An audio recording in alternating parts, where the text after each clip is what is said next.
Voltando. Quem voltar vai ter um brinde. Vai ter a recompensa. O Dinho veio aqui, bateu na porta, abriu aqui a porta, me lembrou de mais uma coisa que a gente tinha conversado, mais uma teoria bem legal que a gente tinha conversado. Então quem voltar vai ter esse plus aí, dessa outra teoria. E que bom que vocês estão voltando, gente. Tem uma teoria que fala sobre os processos de aprendizagem que existe. A gente pode aprender pela linha primeiro a gente aprende a teoria, daí a gente aplica na prática e vê se funciona como resultado. E aí tem uma outra linha de aprendizagem, que é esse é o caminho da instrução.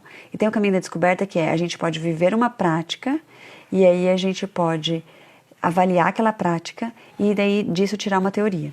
Por que é importante isso? Porque a gente aprende dos dois jeitos. Então, às vezes, a gente fica muito preso em teorias, e quando a gente vai tentar colocar na prática, não funciona. Então, é muito importante também que a gente vá experimentando na prática o que pra gente flui, o que pra gente é mais nosso instinto diz, nossa intuição, e aí a gente pode aos poucos ir vendo, tá, agora como que essa teoria pode me ajudar um pouco mais nisso? A gente podendo fazer uma dança entre teoria e prática, né? Porque senão a teoria ela fica realmente muito inalcançável, né? Então a gente poder ir experimentando cada um de nós, como que para nós, enquanto indivíduo, enquanto mãe, enquanto pai, essa teoria faz mais sentido aqui, faz mais sentido essa prática, esse olhar, e a gente experimenta, putz, ainda tem alguma coisa que está pegando, a gente esclarece, né? Pra gente não querer pegar uma teoria ali quadradinha e fazer a nossa prática se encaixar naquele quadrado, que não vai ser, porque cada pessoa é uma pessoa diferente da outra. Vai ter mais dificuldade aqui ou mais dificuldade ali e assim vai, né? Gente, vocês querem... A gente falou então sobre essa questão do porquê é tão difícil, acho que eu trouxe bastante esse convite, né, do olhar que na verdade é muito mais sobre nós do que sobre a mudança da criança, a transformação da educação da criança. Mas eu queria saber se vocês têm perguntas. A Maria Fernanda tinha dito que tinha algumas perguntas, que estava a cabeça dela polêmica. Acho que a Luísa tinha escrito algumas coisas ali em cima, não deu tempo de eu ler na live anterior. Se você quiser colocar aqui também, que acho que pode enriquecer bastante aí com a experiência das outras famílias, né? Mas, no sentido geral, a gente olhar para essa dificuldade dentro do que a gente traz como crenças da educação. É isso que faz parecer tão difícil. Porque a gente tem crenças ainda muito enraizadas do que é a educação tradicional, onde os pais tinham que ter controle sobre os filhos. Onde que principalmente isso, controle sobre os filhos. Né? Tanto que uma das grandes buscas que vem é como controlar o meu filho nisso, como fazer meu filho fazer o que eu quero. E aí a disciplina positiva ela tem bastante ferramentas, mas quando as pessoas vêm acreditando que as ferramentas vão ser utilizadas para controlar ou para fazer o filho fazer o que você quer, em pouco tempo elas param de funcionar, porque não é esse o objetivo, né? A Luísa falou que você me ajudou e tem ajudado a ver meus objetivos na criação do meu filho. Ah, Luísa, obrigada, que fofa. A gente tá fazendo consultoria parental, né? É muito legal. Então a questão de a gente olhar para esse ser tão difícil é por isso, porque a gente está olhando os nossos indicadores de sucesso, colocando nosso indicador de sucesso no lugar errado. Né? Se a gente coloca nossos indicadores de sucesso na mudança do comportamento da nossa criança hoje, em todas as situações, a gente está usando, inclusive, a ferramenta errada. Se a gente quer que ele simplesmente pare de fazer birra, com certeza a punição é o melhor caminho. Se esse é o seu objetivo, que ele pare de fazer birra. Agora, se você quiser olhar para o cérebro do seu filho e entender o que é essa birra, o que o cérebro da criança está te dizendo, que fase de desenvolvimento que ele está, por que isso acontece, como que eu posso ajudá-lo a aprender com isso e criar novos comportamentos. Tudo isso são outros indicadores de sucesso, né, que você precisa olhar. Vou reescrever. Tudo isso é difícil mesmo, mas quando eu me descontrolo e grito, eu puxo meu filho pela mão. O resultado é horrível e me dá muito mais trabalho, me arrependo na hora. Sim, mas olha que interessante, Luísa, você já se arrepende na hora e você já tem um trabalho de resolver isso. Então já é um ganho, entendeu? Se a gente pensar que existem milhares de famílias, milhares, gente, milhares, sei lá como que fala isso, mas assim, é muito. a grande maioria ainda está na educação tradicional, onde sim, está tudo bem o pai puxar pelo braço, puxar a orelha, beliscar, bater, ser agressivo, porque é seu filho, você pode fazer isso. Enquanto a gente tem uma grande maioria ainda pensando assim, você já está avançando para um outro lugar da educação, não para essa educação tradicional de antes, né, tradicionalmente antes, onde quando a sociedade inteira faz de um jeito não parece errado, porque a sociedade inteira faz, porque grande parte da sociedade faz, então não parece errado, né? Então, a gente olhar para isso e perceber o comportamento dele não melhora, só piora, com certeza, né? E aí é quando você precisa ir aumentando os seus níveis de punição. Ah, esse castigo já não funciona, então agora o castigo vai ser pior. Esse castigo, então o castigo vai ser pior. Esse castigo, então o castigo vai ser pior. E assim vai até acabar a adolescência, até fez o filho sair de casa e você achar, ufa, me livrei desse problema. E na verdade não, você não se livrou do problema, né? Você só tentou ser cada vez mais punitivo, né? E aí vira aquele autoritarismo que você não pode descer desse autoritarismo, senão você sente que você vai ser agredido, violentado, onde a criança vai que assim, se eu abaixo a guarda, a criança monta em mim. Por quê? Porque virou uma disputa. Não virou um processo educacional, né? Virou uma disputa. Então isso é super interessante a gente pensar qual que é o seu objetivo.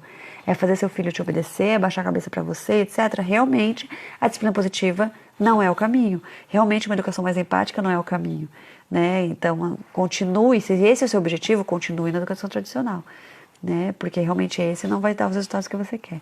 Dar tempo ao tempo para que os resultados apareçam. Não plantamos uma semente hoje, queremos que amanhã já tenha uma árvore dando frutos. Ai, como meu marido é poético, gente.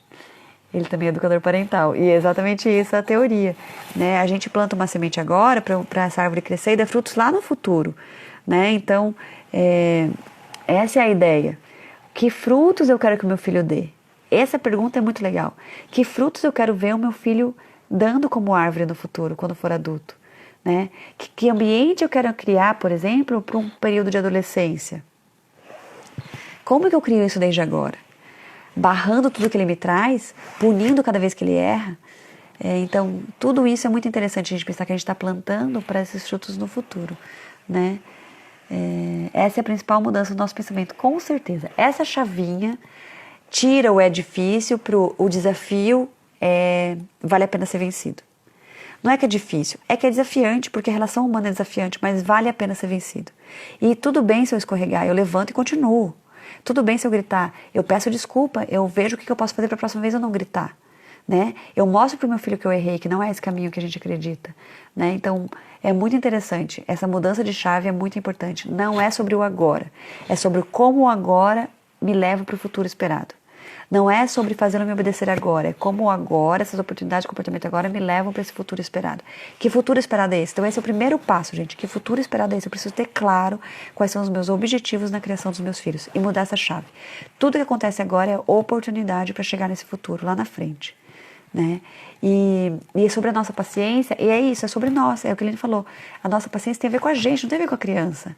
Então assim, por que eu sou tão impaciente? Aonde estão essas crenças? Como que eu posso mexer nelas? Por que eu estou tão nervosa? Onde estão as minhas crenças? Como que eu posso mexer nelas? Por que eu não estou bem? Como que eu faço para estar bem? Como que eu posso mexer nisso sobre mim? Né? Hoje ele começou com você decide. Tudo que eu pergunto ele responde, você decide. Fiquei meio preocupada, ele não está conseguindo escolher, tem 3 anos. 3 anos é muito difícil decidir mesmo. 3 anos o eu tá chegando ainda, né? Mas se ele começou hoje, fica tranquila. Às vezes ele ouviu isso de alguém, ele tá repetindo. Mas legal a gente pensar que é muito difícil a gente deixar uma criança de 3 anos decidir muita coisa. Então, muitas vezes você pode ajudá-lo a decidir sem problema nenhum, né? E depois se isso persistir com 4, com 5, aí você já começa a trazer, né? Não, filho, você decide. A mamãe espera, não precisa ter pressa. E o que você decidir tá bom pra mim, né? Dentro de que... E tá bom pra mim, tá bom pra você. Se tá bom pra você, tá bom pra mim. Dentro do que pode ser bom pra cada um, né? Mas é importante a gente pensar que com 3 anos ele ainda é muito pequeno. A Aline colocou ali, né? Oferecer poucas opções. 2 opções é o mais do que suficiente. E não exigir muito dele, assim. Ele realmente ainda tá chegando essa individuação, né? Esse euzinho ainda tá chegando. Ele ainda é muito conectado com você, realmente. Mas até você quer suco, você decide. Respira fundo e deixa o suco na mesa. Às vezes é só uma forma de a criança ali precisar um pouco de atenção. Tipo, eu quero que você cuide de mim. Né? Então, assim, dá pra falar, filho, Você que sabe se você tá com sede ou não, o suco vai ficar aqui em cima da mesa, tá bom? Se já conseguir colocar sozinho, você pode falar, né? Você pode colocar sozinho, se for um suco pequenininho, de plástico e tal. Senão, você pode dizer, ó, a mamãe não sabe se você tá com sede ou não, então você decide. A hora que você decidir, você pode pedir pra mãe que a mamãe te dá. E tá tudo bem, você pode querer ou não, não tem problema nenhum. Né? Então, assim, também não, a gente não fazer tanto alarde, assim, porque às vezes o que ele quer é se sentir cuidado, né? Ai, minha mãe pode decidir por mim. Muitas vezes o Joaquim fala isso, o Joaquim tem 5 anos. Ai, mãe, você decide. O que eu decidi você vai fazer? Eu falo, vai, então tá, então coloca essa roupa. Ah, essa eu não quero. Viu como é você que vai decidir? Daí leva na brincadeira, né? Faz alguma coisa assim. Cuida de eu, a Aline escuta bastante. Às vezes eles querem se sentir cuidados, assim, então eles pedem para os pais decidirem coisas para eles. O meu com 8 anos às vezes não consegue decidir. E, gente, a gente não consegue decidir. Pensem assim. Putz, eu tenho 2 festas para ir, onde eu vou? Ou então, bem hoje tem 2 lives para assistir, qual que eu assisto? Ai, nunca tem nada. Quando tem 2 coisas. Vai ter aniversário de uma amiga e vai ter almoço de família. Em qual que eu vou? Pra gente, essas coisas são importantes. Pra eles, são essas coisas do dia a dia, porque é o que eles vivem no dia a dia. Então, é muito difícil decidir realmente. Muito difícil. E aí, talvez, nessas oportunidades, vocês podem ajudá-lo a pensar em crenças mais importantes para a vida. Olha que interessante. O seu com 8 anos não consegue decidir. Dependendo do que for, você pode dizer, filho, será que não dá para ter os 2? Porque, às vezes, nem tudo na vida é ou um ou outro. Às vezes, na vida pode ser isso e aquilo. Olha que crença importante, gente. A vida inteira, né, e muitas pessoas ouviram dizer assim, você não pode ter tudo o que você quer.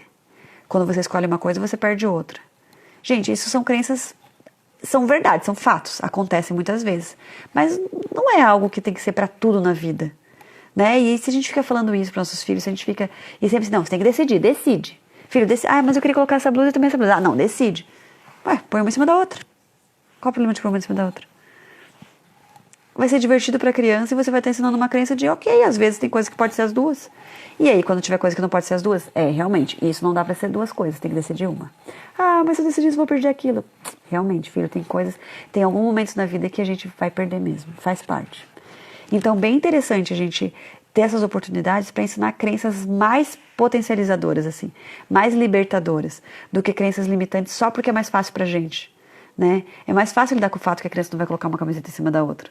Mas talvez seja uma coisa super divertida para a criança e que ela possa aprender coisas maravilhosas com isso. Eu lembro, acho que a Elô não entrou dessa vez, mas eu lembro que um dia eu tinha feito uma entrevista para um emprego e aí eu fui chamada para trabalhar com uma amiga numa outra empresa lá. E aí quando eu já estava lá fazia 3 meses, esse emprego que eu queria muito me ligou e falou, olha, Sônia, a gente fez várias entrevistas e tal e a gente gostaria que fosse você, né? A gente queria te parabenizar que você foi a escolhida. E daí na hora eu falei, putz, agora eu vou ter que largar o outro, né? E aí eu cheguei para essa minha colega e falei para ela, eu fui chamada e tal, e eu queria muito trabalhar lá, né? Então, assim, infelizmente eu acho que eu vou ter que largar aqui para ir para lá. E ela disse, você conversou com ele sobre a possibilidade de você ficar com os 2? Quem sabe um horário alternativo, quem sabe alguma coisa assim? Eu olhei e falei, como assim? 2 empregos? Ela falou, por que tudo na vida tem que ser ou um ou outro? Por que a gente não pode ter Por que a gente não pode ter somas? E aí me veio tudo isso, porque quando você escolhe uma coisa, você perde outra. Por quê? Né? Então, assim, quantas coisas a gente perde a oportunidade de criar crenças mais libertadoras, mais maravilhosas, mais enriquecedoras. E não quer dizer que a partir daí seu filho nunca mais vai aceitar perder alguma coisa. Não é isso. A gente vai dar dando mais uma possibilidade de crença para ele. Né? Mais uma possibilidade de que tem coisas que você pode olhar e falar, putz, será que esse aqui não dá para ser os 2? Não, não dá. Isso é desrespeitoso se for os 2. Então tá. Então tem valores que me impedem de ser os 2. Valores que para mim são importantes, que eu aprendi na minha família que são importantes, por exemplo, 2 namoradas, né? Então, se para mim eu aprendi valores como o respeito, a moral, né? Coisas que para minha família foi me ensinado, eu vou saber decidir que isso não dá para ser os 2. Mas tem coisas que dá, e ok, vamos lidar com a abundância e não com a escassez, né? Então, legal a gente trazer essas oportunidades. Eles adoram terceirizar, o Unidunité ajuda muito. Às vezes você não consegue ter tudo na vida, isso é super, essa crença, às vezes você não consegue ter tudo na vida, é legal, mas você não pode ter tudo na vida é uma crença muito limitante. Por que eu não posso ter tudo na vida? E aí a gente se vê muitas vezes se boicotando, porque a nossa vida tá dando tão certo, e a gente inconscientemente acredita que a gente não pode ter tudo na vida, e a gente começa a se boicotar. E alguma coisa a gente começa a fazer de errado sem perceber, porque se eu tiver isso certo também, meu Deus, eu vou ter tudo na vida e eu não posso, porque eu aprendi que eu não posso ter tudo que eu quero na minha vida, né? E assim a gente vai se complicando. Tenho até vergonha de contar como é que é aqui em casa. Não tenha vergonha, Aline, não se preocupe. Na casa a gente faz muitas coisas que a gente pensa que poderia ser diferente, e na grande maioria do nosso dia. Fica tranquila, como a gente falou, tudo faz parte de um processo de mudança. Se a gente quer mudar, se a gente não quer, também não tem problema nenhum, tá? Não tem problema nenhum mesmo. É tudo assim, cada família e seu núcleo sabem quais são seus objetivos e onde querem chegar. E lidam com as suas escolhas, e é isso. E não tem ninguém que tem que ficar julgando se o outro está certo, se o outro está errado. É onde cada um quer ir, com o seu indicador de sucesso. Tá? Então é muito importante. Gente, eu acho que é isso, né? Já estamos fugindo do nosso tema do é muito difícil, mas acho legal que venham essas perguntas, essas questões, né? A Amanda também. Amanda, você falou que estava com seu pensamento polêmico aí, quer trazer alguma pergunta que vai enriquecer a nossa discussão e me deixar em saia justa às vezes? De como é que funciona, né? Eu acho que pegou bem essa questão das crianças não quererem decidir, né? E, gente, faz parte. Faz parte. É uma responsabilidade muito grande decidir. E as crianças, às vezes, sentem o peso disso e realmente não querem assistir. Oi, Mari! Assiste lá desde o começo, que eu acho que foi bem legal. O pessoal gostou bastante aí dessa força. E esqueci de perguntar. O meu objetivo no começo da live, e pior que bastante gente saiu, eu devia ter perguntado lá no começo, mas o meu objetivo no começo da live era que vocês saíssem daqui mais motivados a utilizar essas linhas de educação, né? Não sentindo que é muito difícil e desistindo, mas mais motivados a continuar. Quem assistiu lá no começo e está aqui até agora, conseguia atingir meu objetivo? Melhor perguntar no particular, manda, então tá bom. Consegui? Vocês estão saindo daqui um pouco mais motivados, um pouco mais acreditando que sim, é possível, que não é tão difícil assim, que o desafio faz parte do processo, que o desafio faz parte da mais oportunidades ainda de fazer, de ensinar, de ser exemplo, né? De que o processo é desafiante, mas que vale a pena, de que é errando que a gente cria novos caminhos, novas possibilidades, que a gente usa o erro como bússola. Ai, que bom, bastante gente colocando que sim. Fico bem feliz, gente, porque a gente tem ouvido, agora essa já é a 15ª live, e aí eu tenho ouvido bastante gente que está acompanhando desde a primeira, falando, Alza, é muito difícil, eu assisto suas lives e eu fico pensando que não é pra mim, que eu não vou conseguir nunca. E é isso, gente, vocês estão conseguindo. Obrigada, Adri. Depois de um dia bem difícil, vou conseguir dormir celebrando as pequenas conquistas. Amanhã é uma nova oportunidade. Nani, isso mesmo. Que gostoso. Obrigada. Obrigada que você trouxe isso. É isso aí, gente. Pequenas conquistas. Larissa, que legal. O maior desafio vai ser ensinar o marido. Olha, aguenta aí. O Dinho falou, eu falei que não ia falar, mas a gente vai lançar o curso para casal em agosto, tá? E aí vai ser bem legal, que vai ser pro marido e pra mulher junto, e vai ser bem pros maridos que não querem vir. Sim, eu me senti acolhida porque perco o controle e ajo sem pensar às vezes, mas quando consigo me controlar e temos um dia bom, é recompensador. Isso aí, celebra. E não celebra só no final do dia, celebra as pequenas conquistas na hora que acontecer, né?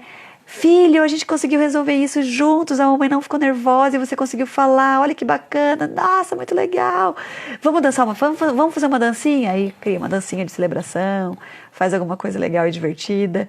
Lembrando que quanto mais a gente tem esses momentos gostosos com os nossos filhos, mais a gente libera hormônios e coisas que fazem a gente se sentir feliz. E são esses momentos que vão ficar para nossa memória e da primeira infância deles, das crenças deles sobre tudo, né? Então, que seja... E curso para mãe solo. Isso aí, Nani, a gente precisa desenhar juntas um curso para mãe solo. Porque eu não tenho a experiência da mãe solo. E eu tenho certeza que as experiências de vocês devem trazer muita riqueza para isso, né? Então, a gente está criando esse curso para casal para atender essa demanda específica. Mas bem legal a gente criar um curso para mãe solo, hein, Nani? Vamos conversar sobre isso? Acho uma ótima. Porque é muito hipocrisia da minha parte achar que eu vou conseguir... né, falar como se eu soubesse exatamente o que vocês passam, que com certeza o desafio aí eu tiro o chapéu, nossa, muito. Legal. Gente, eu vou desligar então, que eu acabei de ouvir a Aurora chorar ali no corredor. Muito obrigada. Muito obrigada pela audiência. É... Ai, fofa. Obrigada mesmo e contem comigo, tá? Conta comigo, Nani, porque precisar aí. O Dinho veio no corredor pra ouvir a Aurora chorando. Um beijo, gente. Fiquem bem e... E é isso. Comemorem as pequenas vitórias, viu? Sempre. Um beijo sempre. Até mais, gente.